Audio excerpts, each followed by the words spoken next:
लेकिन इस बात को हमेशा आपको ध्यान में रखने की आवश्यकता है कि परिस्थितियाँ कोई भी हो, अपने आप को आपको जांचना है, क्या हमारा जीवन परमेश्वर के योग्य है या नहीं।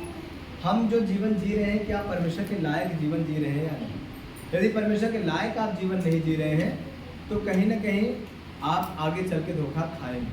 और यदि आप परमेश्वर के लायक जीवन जी रहे हैं तो परमेश्वर आपको हर परिस्थिति में सुरक्षा देगा। बाइबल कहती है कि जो परमेश्वर से प्रेम करने वाले लोग हैं उनके लिए सब बातें मिलकर भलाई को उत्पन्न करेंगी। चाहे जो भी बातें हों, सब बातें मिलकर आपके लिए भलाई को क्या करेंगी, उत्पन्न करेंगे। हालेलुया।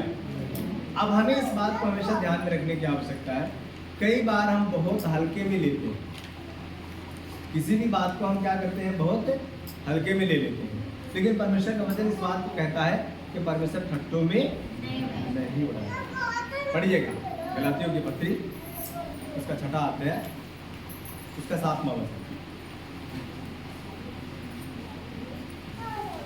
गलातियों 6:7।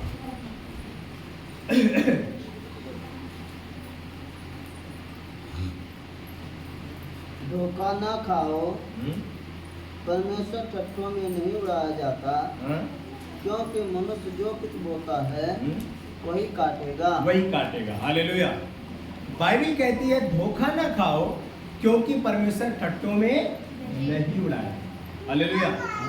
काफी लोग हमेशा अपनी बात को छिपाने के लिए, कई बार आपने देखा होगा लोग परमेश्वर को ठट्टों में उड़ाते हैं, बड़ी हल्के में लेते हैं। कई बार परमेश्वर के लोग कसम खाने लगते हैं, लेकिन ये बहुत हल्की बात। पहली बात, बाइबल कहती है धोखा ना खाओ, परमेश्वर ठट्टों में नहीं उड़ाएगा। अब एग्जाम्पल के तौर पर सिंपल सी बात है, बाइबल इस बात को कहती है, बाइबल के अनुसार कोई भी नशे की जो वस्तु है वो परमेश्वर के खिलाफ। कोई भी नशे की वस्तु यदि आप सेवन कर रहे हैं तो ये क्या है, परमेश्वर के खिलाफ। बाइबल कहती है धोखा ना खाओ, परमेश्वर ठट्टों में नहीं उड़ाएगा। हालेलुया। तो कई बार लोग परमेश्वर को क्या करते हैं, ठट्टों में उड़ाते हैं। उड़ाते हैं कि नहीं उड़ाते, बताइए। परमेश्वर को ठट्टों में उड़ाते हैं कि नहीं उड़ाते, बोलिए। मेरी तरफ देखिए, बाइबल को अभी आप मत देखिए, बाइबल में आपने पढ़ लिया, सुन लिया। परमेश्वर को ठट्टों में उड़ाते हैं नहीं उड़ाते। बाइबल कहती है कि हमें क्या नहीं करना है, गाली नहीं देना। तो हम सोच सोच के जानबूझ के गाली देते हैं कि नहीं देते हैं कि नहीं देते, बताइए। और यदि देते हैं तो हम क्या कर रहे हैं, परमेश्वर को ठट्टों में उड़ा रहे हैं, क्योंकि ये परमेश्वर का वर्ड है। उसने कहा कि गाली देने वाले स्वर्गराज के वारिस नहीं होंगे। गाली देना एक पाप है। और यदि हम जानबूझ के गाली दे रहे हैं तो हम परमेश्वर को क्या करें, ठट्टों में उड़ा रहे हैं। तो कभी परमेश्वर आशीष देंगे? यदि ऐसा आप करेंगे, परमेश्वर को ठट्टों में उड़ाएंगे, मजाक में लेंगे, तो क्या कभी परमेश्वर आपको आशीषित करेंगे? मान लीजिए ये तो समय सही है, ये तो अनुग्रह का टाइम है कि हम और आप बच रहे हैं। पुराने समय में यदि परमेश्वर की कोई निंदा करता था, उसको जान से खत्म कर दिया जाता था। परमेश्वर या तो मार देते थे या तो लोग मार देते थे। यदि परमेश्वर के खिलाफ कोई काम किया है ना, अभी देखिए आकान को देखिए, उसने परमेश्वर के खिलाफ काम किया। जिस वस्तु को लेने के लिए मना किया गया था, नगर में उस वस्तु को उसने लिया, है ना। और उस वस्तु के साथ साथ उसके पूरे परिवार को मार दिया गया, आकोर नामक तराई में, है ना। उसने परमेश्वर के विरुद्ध काम किया, उसको जान से मार दिया गया। पहले जो लोग परमेश्वर के विरोध में काम करते थे उनको मृत्युदंड मिलता था, है ना। देखिए हनन्याह और सफीरा को देखिए, है ना। यीशु मसीह के टाइम की ही बात है। उन्होंने परमेश्वर के दास से झूठ बोला और उसका परिणाम क्या हुआ, मृत्यु। उनको मृत्यु आ गई, तुरंत मर गए। तो अभी तो ये अनुग्रह का समय है, ये अच्छा है कि हम और आप कितनी भी गलतियां कर देते हैं लेकिन परमेश्वर क्षमा करता है। लेकिन बाइबल कहती है इसका मतलब ये नहीं है कि हम गलती करते हैं। यदि आपकी गलतियां क्षमा हो रही है तो इसका मतलब ये नहीं है कि आप लगातार गलतियों को करते हैं। तो यदि आप परमेश्वर के खिलाफ काम करते हैं तो परमेश्वर को आप ठट्टों में उड़ा रहे हैं, है ना। परमेश्वर का वचन स्पष्ट रूप से कहता है कि हमें नशा नहीं करना चाहिए, लेकिन लोग जानबूझ करके नशा करते हैं, है ना। जानते हुए भी नशा करते हैं। रास्त्री गुटखा खाएंगे, शराब पिएंगे, सिगरेट पिएंगे, तंबाकू खाएंगे, ये क्या है? परमेश्वर को ठट्टों में उड़ाना नहीं, परमेश्वर को ठट्टों में उड़ाना है। ये ऐसे लोगों को परमेश्वर कभी आशीषित नहीं कर सकता, कभी आप आशीषित नहीं हो सकते। जीवन भर आप परेशान रहेंगे, जीवन भर आप रोते रहेंगे, लेकिन कभी आनंद नहीं पा पाएंगे और स्वर्ग राज्य में तो प्रवेश कर ही नहीं पाएंगे। क्योंकि यदि परमेश्वर के वचन के मुताबिक आप जीवन नहीं जी रहे हैं तो आप कभी आनंदित नहीं रहेंगे, कभी आपको चैन नहीं मिलेगा। हमेशा आपको एक न एक घटी रहेगी, आप चिंतित रहेंगे, परेशान रहेंगे, क्योंकि शत्रु आपके दिमाग में ये बात हमेशा डालता रहेगा। आपके पास रहेगा तब भी आप खुश नहीं रहेंगे, क्योंकि यही शैतान का काम है, आपके आनंद को चुराना। आपके आनंद को चुराना किसका काम है? शैतान का काम। इसलिए इस बात को हमेशा ध्यान में रखना। बाइबल कहती है धोखा ना खाओ, परमेश्वर ठट्टों पे नहीं उड़ाया जाता, क्योंकि मनुष्य जो कुछ बोता है वही करे। हालेलुया। यदि आप पाप बो रहे हैं तो पाप काटेंगे, और पाप की मजदूरी क्या है? मृत्यु है ना, वो अनंत काल की मृत्यु है। तो इसलिए इस बात को हमेशा आपको क्या करना है? ध्यान में रखने की जरूरत है। बाइबल इस बात को कहती है कि पहले तो तुम भली भांति दौड़ रहे थे, अच्छा काम कर रहे थे, लेकिन अब क्या हो गया तुम्हें? हमें और आपको एक शुरुआती दौर पे जाने की आवश्यकता है। जब हम मसीह में शुरुआत में आए थे तो हम कितना ज़्यादा मसीह से प्रेम करते थे, लेकिन अभी हमारे जीवन को क्या हो? बाइबल कहती है, लिखा है, पढ़िए दोस्तों, इसी का 5 का 7 पढ़िए, गलातियों 5 का 7। तुम तो भली भांति दौड़ रहे थे, तुम तो भली भांति दौड़ रहे थे, अब किसने तुम्हें रोक दिया? अब किसने तुम्हें रोक दिया कि सत्य को ना मानो? इस सत्य को ना मानो। हालेलुया। हम और आप तो भली भांति पहले दौड़ रहे थे, कितना आनंदित थे, कितना खुश थे परमेश्वर में, कितना मगन थे परमेश्वर में। हालेलुया। लेकिन बाइबल कहती है अब किसने तुम्हें रोक दिया? ध्यान से सुने इस बात को, ध्यान दे। हालेलुया। ध्यान दे, इधर मेरी तरफ ध्यान दे। बाइबल क्या कहती है? तुम तो भली भांति दौड़ रहे थे, है ना, लेकिन आगे लिखा है अब किसने तुम्हें रोक दिया कि सत्य को ना मानो। पहले हम भली भांति दौड़ रहे थे, परमेश्वर से बेहद प्रेम करते थे, वचन पढ़ने के लिए, प्रार्थना करने के लिए, चर्च जाने के लिए, सब बातों में हम भली भांति दौड़ रहे थे। लेकिन अब क्या हो गया कि हम क्या हो गए? ठंडे पड़ गए, है ना, हम ठंडे पड़ गए। क्यों ठंडे पड़ गए? क्योंकि बाइबल कहती है 3 प्रकार के जो बीज थे, है ना, उस बीज के बारे में बाइबल हमें बताती है ना। और फिर चौथा जो बीज था वो अच्छी भूमि में गिरा, है ना। पहला बीज कहाँ गिरा है? मार्ग के किनारे गिरा, और चिड़ियों ने क्या किया? उसको चुग लिया। दूसरा बीज कहाँ गिरा? पथरीली भूमि में गिरा, और उगा तो जरूर, लेकिन जड़ नहीं पकड़ पाया, क्योंकि मिट्टी नहीं मिली उसको भरपूर। आपने देखा होगा ना, पहाड़ों में, पत्थरों में इस समय बहुत सारे पौधे उग आए हैं। पत्थर पे थोड़ी सी मिट्टी मिलेगी, पत्थर पे उग जाते हैं, लेकिन जब गर्मियों की धूप पड़ती है तो क्या हो जाता है? सूख जाता है ना। तो दूसरा कहाँ था? पथरीली भूमि, उगा जरूर, लेकिन मिट्टी न मिलने के कारण जड़ नहीं पकड़ा और धूप लगी, सूख गया। तीसरा बीज कहाँ गिरा? तीसरा बीज झाड़ियों में गिरा, और झाड़ियों ने बढ़ करके उसको क्या कर दिया? दबा दिया। वो भी उगा था, लेकिन झाड़ियों ने बढ़ के उसको क्या किया? दबा दिया। चौथा बीज कहाँ गिरा? अच्छी भूमि में गिरा, और वो उगा और बड़ा हुआ और फलवंत हुआ, है ना। तो ये जो पहला बीज था जो मार्ग के किनारे गिरा, उसको किसने चुग लिया? चिड़ियों ने चुग लिया। सपोज दैट यहाँ से हम आपको क्या दे रहे हैं? वचन, वो आपके जीवन में जा रहा है ना, लेकिन आपने उसे अंदर नहीं लिया, बाहर ही आपने उसको छोड़ दिया, तो उसको क्या करेंगे? शत्रु उसको क्या करेगा? चुरा लेगा। आपने उसको गहराई से नहीं लिया, आपने ये समझ लिया कि चलो हो गया, ये तो ऐसे ही बाइबल में लिखा है, इनका काम है रोज प्रचार करते रहते हैं, इनका तो काम ही है प्रचार, हमें तो बस चंगाई चाहिए, है ना। तो शत्रु क्या करेगा? उस वचन को चुरा लिया। जो मार्ग के किनारे गिरा, चिड़ियों ने उसको क्या किया? चुग लिया, है ना।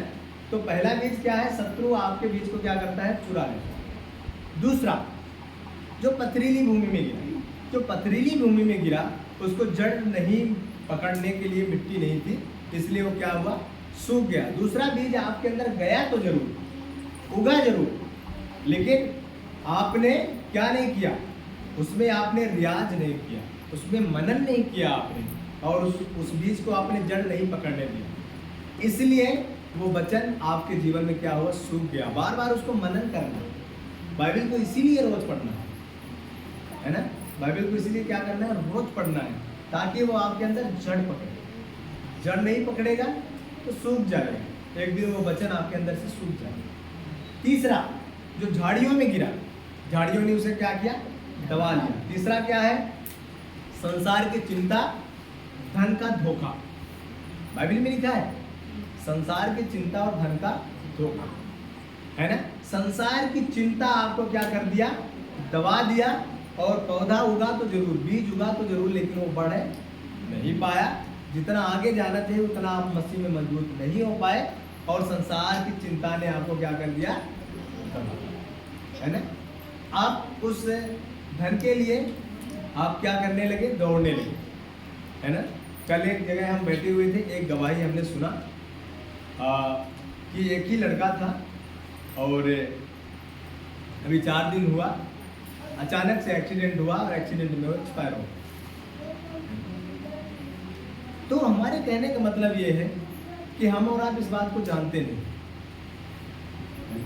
हमें और आपको कुछ भी नहीं मालूम है कि क्या होगा, पलक झपकते ही क्या हो जाता है किसी को पता नहीं। हमारे कहने का मतलब ये है कि संसार का जो धोखा है, ये संसार की जो चिंताएं हैं, हमें मसीह में बढ़ने नहीं, हम मसीह में नहीं बढ़ पाते। और हम इस बात को जानते हैं कि एक न एक दिन हमें इस दुनिया से जाना है, ये तो हकीकत है, लेकिन फिर भी हम इसको जानते हैं, लेकिन हम इसको मानते नहीं। हमें ये लगता है नहीं, इस दुनिया में हम हमेशा के लिए आए, हम ऐसे ही जीते हैं, हमें लगता है इस दुनिया में हम हमेशा के लिए आए, ऐसे हमें लगता है कि ये जितना कुछ है ये ज़िंदगी भर हमारा ही रहेगा, सारा जीवन यही गुजरेगा, आप यहाँ से हमें जाना ही नहीं। लेकिन हमें इस बात को ध्यान में रखना है कि यहाँ से हमें जाना है ना। इसलिए बाइबल कहती है कि हमें धनी होने के लिए परिश्रम नहीं करना है, ज़रूरत को पूरा करने के लिए परिश्रम है ना।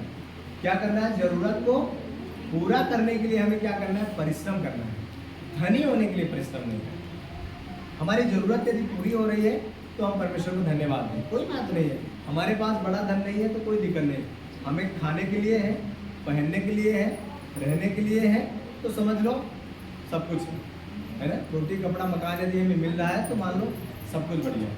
तो बाइबल हमें इस बात को बताती है कि तुम तो भली भांति दौड़ रहे थे, अब किसने तुम्हें रोक दिया कि सत्य को ना मानो, है ना।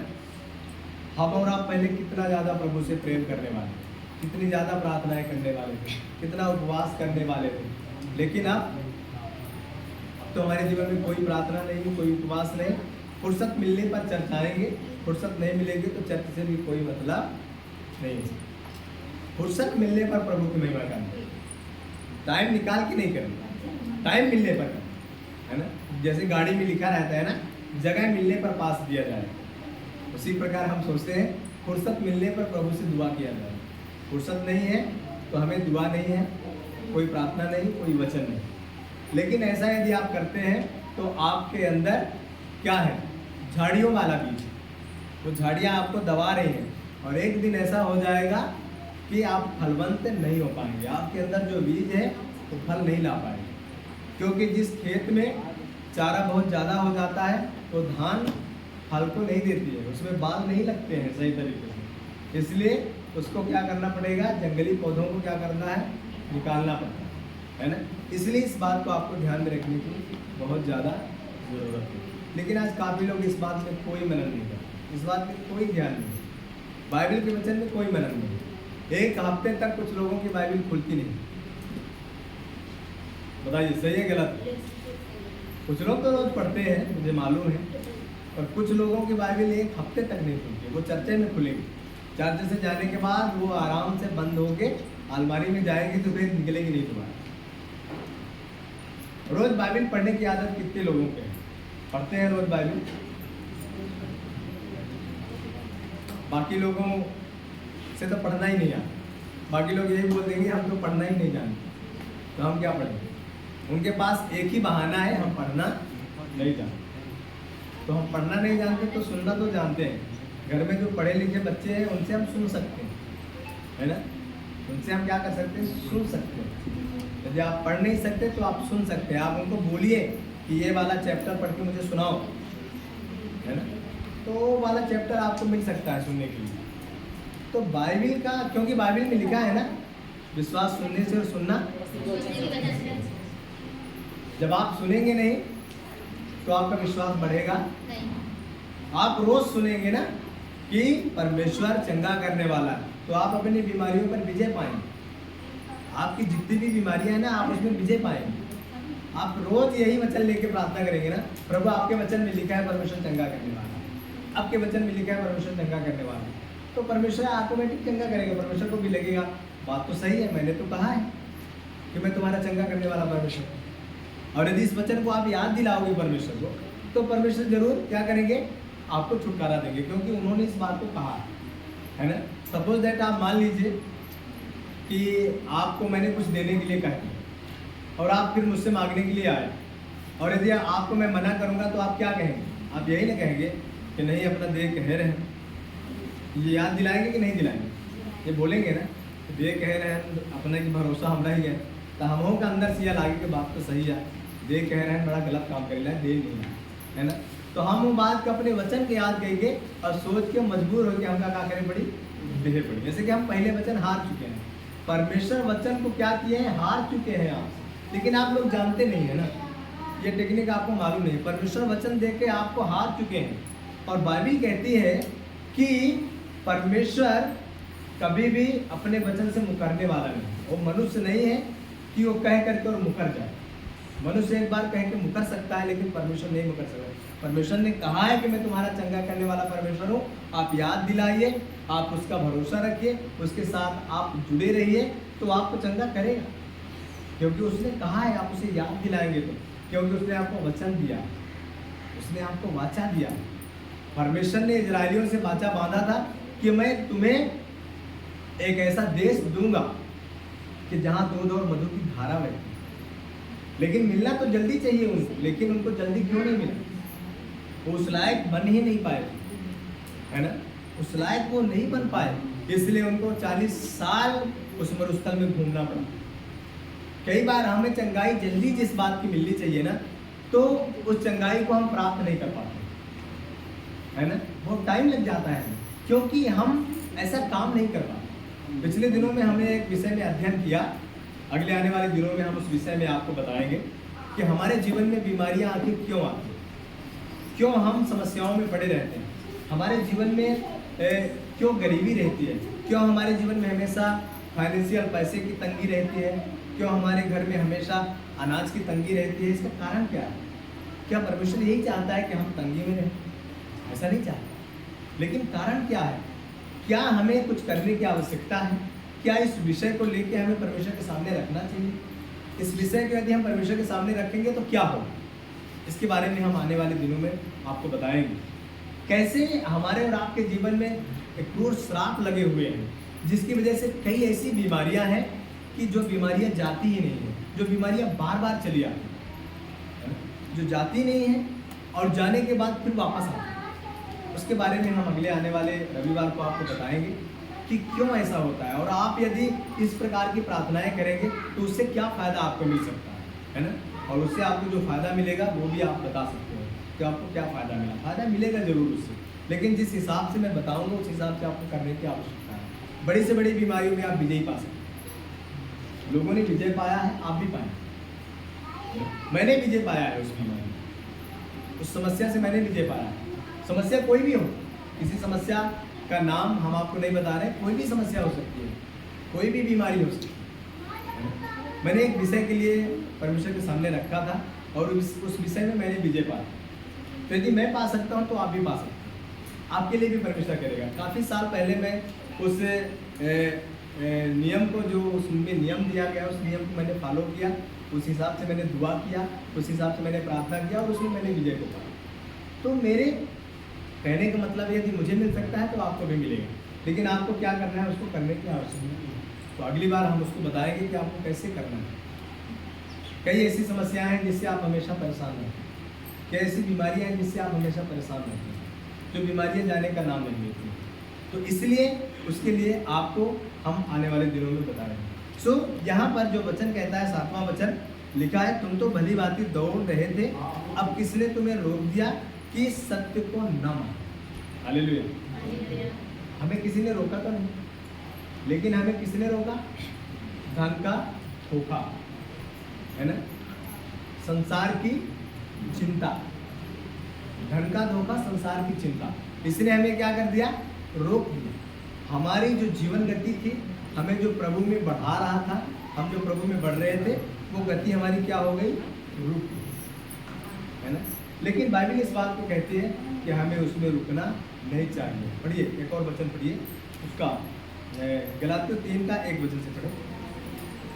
हे निर्बुद्धियों, हाँ। हे निर्बुद्धि गलातियों, हाँ किसने तुम्हें मोह लिया? हाँ, किसने तुम्हें मोह लिया, है ना। वहां पर हमने क्या पढ़ा कि किसने तुम्हें रोक दिया। यहाँ पर हम क्या पढ़ रहे हैं? किसने तुम्हें मोह लिया। ये विश्वासियों के लिए, गलातियों कलीसिया के लिए ये पत्र लिखा जा रहा है और कहा जा रहा है कि हे निर्बुद्धि गलातियों, किसने तुम्हें मोह लिया?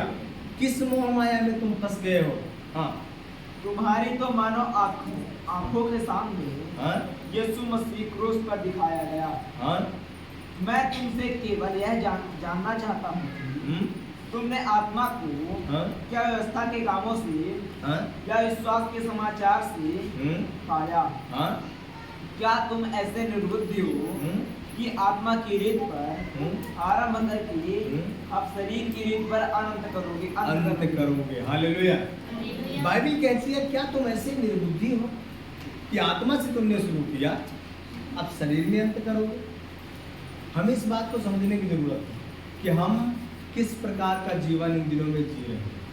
क्या वास्तव में परमेश्वर के वचन के मुताबिक हम जी रहे हैं या नहीं जी रहे हैं? यदि परमेश्वर के वचन के मुताबिक हम नहीं जी रहे हैं, तो हमारे जीवन में कहीं न कहीं ऐसी असाध्य समस्या है, ऐसी असाध्य बीमारी लगी हुई है जो हमें नीचे की ओर लेके जा रही है, जो हमें ऊपर की ओर लेके नहीं जा रही, हमेशा हमारे चैन को चुरा रही है।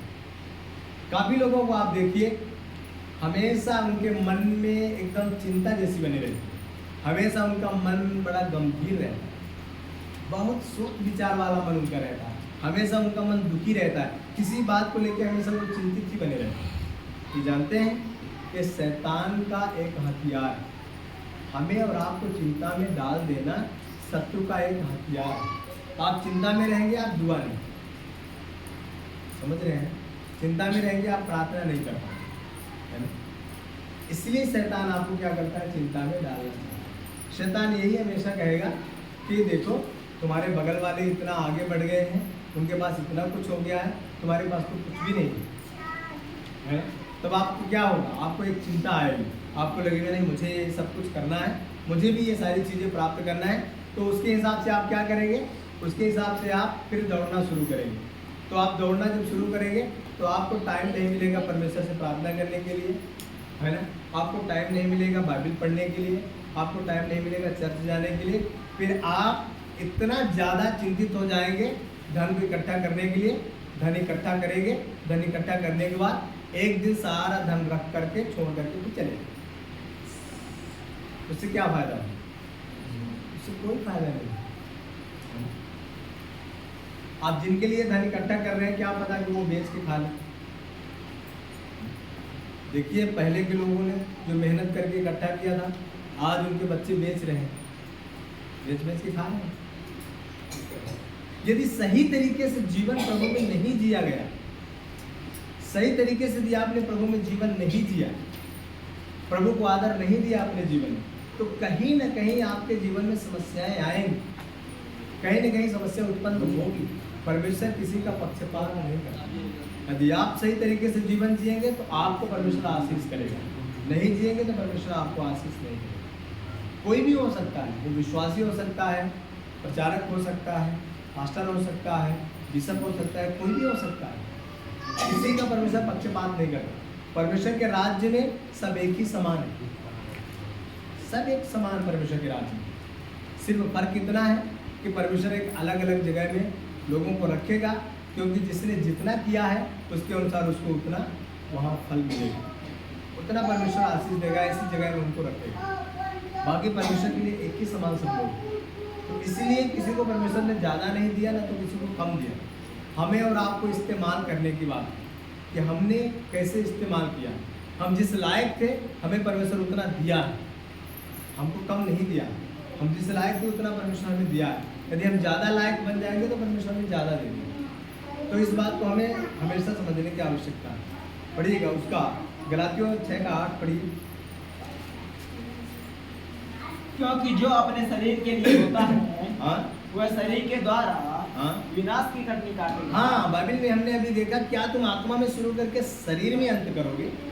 अब बाइबल यहाँ कहते हैं क्योंकि जो शरीर के लिए होता है वो क्या करता है, वह शरीर के द्वारा विनाश की कटनी शरीर के द्वारा विनाश की कटनी काटेगा। हाँ, और जो आत्मा के लिए होता है और जो आत्मा के लिए होता है वह आत्मा के द्वारा वो आत्मा के द्वारा अनंत जीवन की कटनी अनंत जीवन की कटनी काटेगा। हालेलुया। आप यदि शरीर के लिए बोएंगे तो शरीर के द्वारा आप क्या करेंगे, विनाश की कटनी काटेंगे। आप आत्मा के लिए बोएंगे तो आत्मा के द्वारा अनंत जीवन की क्या काटेंगे, कटनी काटेंगे। Hallelujah, hallelujah. अब आपको सोचने की जरूरत है कि आप किसके लिए बो रहे हैं, शरीर के लिए बो रहे हैं, आत्मा के लिए बोलिए। शरीर के लिए बोल रहे हैं, आत्मा के लिए बोल रहे हैं। आज हमने बाइबल में एक बहुत बेहतरीन शब्द पाया, पढ़िएगा उस वचन को थोड़ा सा बोलिए। नीति वचन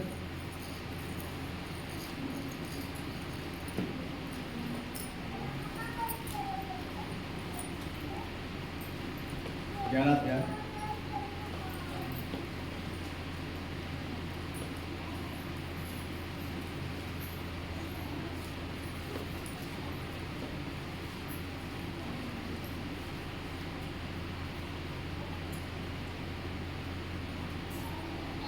उसका 24 वचन पढ़िए। ऐसे हैं जो चितरा देते हैं तो भी उनकी बढ़ती ही होती है, और ऐसे भी हैं जो यथार्थ से कम देते हैं और इससे उनकी घटती ही होती है। इससे क्या समझ में आया,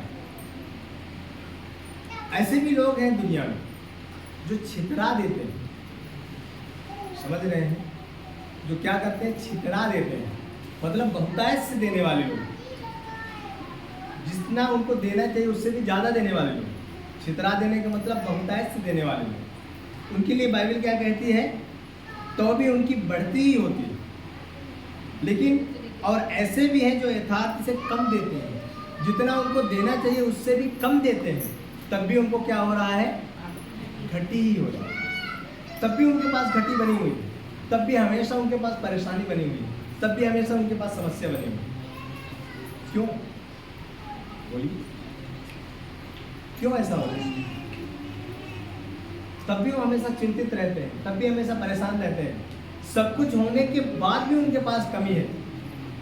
आपको लगता है ना कि इनके पास सब कुछ है, बहुत कुछ है, आप उनसे पूछिए कि अभी भी आपके पास क्या कुछ ज़रूरत है, क्या कुछ कमी है। बहुत सारी ज़रूरत निकल के आएगी उनके पास। हमें और आपको लगता होगा कि इनके पास बहुत कुछ है, इनके पास सब कुछ है, सारी साधन सुविधा है, अब इनके पास कोई कमी नहीं होगी। आप उनके पास जाइए, आप उनसे पूछिए क्या अभी भी आपको कुछ ज़रूरत है, बहुत ज़रूरत सुना देंगे, एक पन्ना बन जाएगा आपको ज़रूरत सुनते सुनते। कमियां बनी रहती है ना, यथार्थ से कम देने के बाद भी कमियां बनी रहती है ना, बहुतायत से देने के बाद भी सब कुछ मेंटेन रहता है। यही है परमेश्वर का राज, इसको आदमी नहीं समझ सकता। इसीलिए बाइबल कहते हैं कि परमेश्वर के राज्य धर्म को, उसके राज्य के बारे में हम समझ नहीं पाते हैं। उसका राज्य क्या है, उसके राज्य में ही उसका राज छुपा हुआ है। अब सबसे पहले उसके राज्य को हम खोज लेंगे, परमेश्वर का राज्य कहाँ है। अब उसके राज्य में हम पहले प्रवेश करें, और जब उसके राज्य में हम प्रवेश करेंगे तो हम फिर उसके राज को समझ पाएंगे कि परमेश्वर का आखिर राज क्या है, इसका राज क्या है। पिछले दिनों में मैंने बिली ग्राहम के बारे में पढ़ा। बिली ग्राहम परमेश्वर के बहुत ही मशहूर दास थे यदि कहा जाए, और पृथ्वी के लोग ये कहते हैं कि बिली ग्राम को धरती का दूत माना जाता है। हालेलुया, सुन रहे हैं आप लोग? बिली ग्राम को क्या माना जाता था? धरती का दूत माना जाता था। इतने बड़े प्रचारक थे, है ना। इंडिया गवर्नमेंट ने बिली ग्राम को भारत में आने के लिए अनुमति नहीं दी, है ना, क्योंकि बाइबल के वो बहुत बड़े ज्ञाता थे बिली ग्राम, और उनके बारे में लोग ये कहते हैं, और मैंने उनके बारे में पढ़ा है, मैंने उनकी कई बुकों को मैंने पढ़ा है, उनकी जीवनी के बारे में मैंने पढ़ा है। वो जिस जगह खड़े हो जाते थे जब, तो वो सभा को हिला देते, उस एरिया को हिला देते, उस शहर को हिला देते। एक ऐसे प्रचारक थे, और उनका प्रचार सिर्फ आधे घंटे से लेकर 45 मिनट का रहता है। आधे घंटे से लेकर 45 मिनट में वो पूरे सभा को, उस क्षेत्र को हिला देते। ऐसे प्रचारक थे डॉक्टर बिली ग्राम। और उनके बारे में मैंने जब पढ़ा, वो आधे घंटे के प्रचार के लिए 4 घंटे तैयार होते थे, 4 घंटे तैयारी करते थे, 4 घंटे प्रार्थना करते थे आधे घंटे के प्रचार में, है ना। अब आज के प्रचारक क्या करते हैं? आज के प्रचारक 1.5 घंटे प्रचार करेंगे, 2 घंटे प्रचार करेंगे और आधा घंटा प्रार्थना। 2 घंटे के प्रचार के लिए आधे घंटे तैयार, लेकिन आधे घंटे के प्रचार के लिए 4 घंटे तैयारी करते थे। उनके बारे में जब मैंने पढ़ा, बाकी तो उनकी प्रार्थनाएं चलती रहती थी, लेकिन आधे घंटे के प्रचार के लिए स्पेशल वो 4 घंटे तैयार होते। मेरे कहने का मतलब ये कि उनको आप पढ़िए। तो पिछले दिनों में मैंने एक चीज़ का अध्ययन किया। मैंने ये अध्ययन किया कि आज लोगों के जीवन में फाइनेंशियल समस्याएं क्यों रहती हैं। उनकी बुक में मैंने पढ़ा फाइनेंशियल समस्याओं के बारे में, कि क्यों आज आर्थिक तंगी से लोग क्यों जूझ रहे हैं, आर्थिक परेशानियां लोगों के जीवन में क्यों। तो मैंने बहुत सारी चीज़ों को पढ़ा, और उसके बाद मैंने एक चीज़ को बहुत बेहतरीन तरीके से कोट किया। वहाँ पर उन्होंने कोष्टक में उस चीज़ को लिखा था। बिली ग्राहम ने अपने शब्दों में उसको बयान किया था। उस पुस्तक में अपने शब्दों में उन्होंने बयान किया था, और लेखक ने उस बात को लिखा कि बिली ग्राहम के ये शब्द थे कि बिली ग्राहम ने ऐसा बताया। बिली ग्राहम ने स्पष्ट रूप से कहा कि परमेश्वर के राज्य में आप सही तरीके से ना बोने के कारण आर्थिक तंगी का सामना करते हैं। हेलो, सुन रहे हैं? काफी लोगों को ये बात कभी हजम नहीं होती, नहीं हजम हो पा रहा। ये एक बहुत बड़ा रहस्य, ये बहुत बड़ा रहस्य छुपा हुआ है। और मैंने उस बात को पढ़ा, बहुत बेहतरीन तरीके से पढ़ा, और मैंने उसको देखा कि वास्तव में ये एक बेहतरीन शब्द है, बेहतरीन शब्द लिखा हुआ।